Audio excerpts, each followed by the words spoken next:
யாரை தேவன் பிரியமாய் வைக்கிறார்?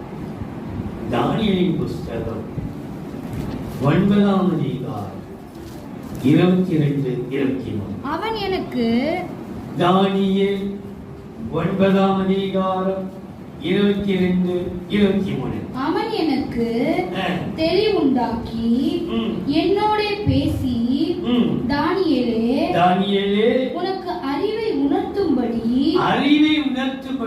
இப்போது புறப்பட்டு வந்தேன். நீ மிகவும் பிரியமானவன். நீ எப்படிப்பட்டவனா? நீ மிகவும் கர்த்தருக்கு பிரியமானவள்.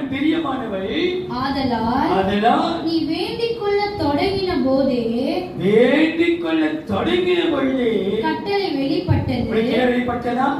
கட்டளை வெளிப்பட்டப்போ வேண்டுதல் செய்கிறவன் மீது கர்த்தர் பிரியமாயிருக்கிறார். அது மிகவும் பிரியமானது. நீ மிகவும் பிரியமானவள். யார் மீது பிரியம் என்றால் வேண்டுதல் பண்ணுகிறவர். நம்ம வேண்டிக் கொண்டிருக்கிறோம். நம்ம நீடர் ஜெபம் பண்ண முடியாது. பார்த்திருக்கீங்களா? சில பேர ஜெபம் வேற, வேண்டுதல் வேற, விண்ணப்பம் வேற. ஜெபம் ஊக்கமா ஜெபிக்கிறது.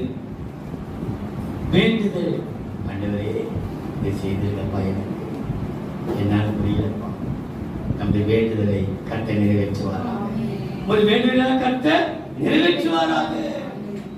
அப்போ இந்த வேண்டுதல் பண்ணுகிறவர்களை கர்த்தர் பிரிய வைக்கிறார்.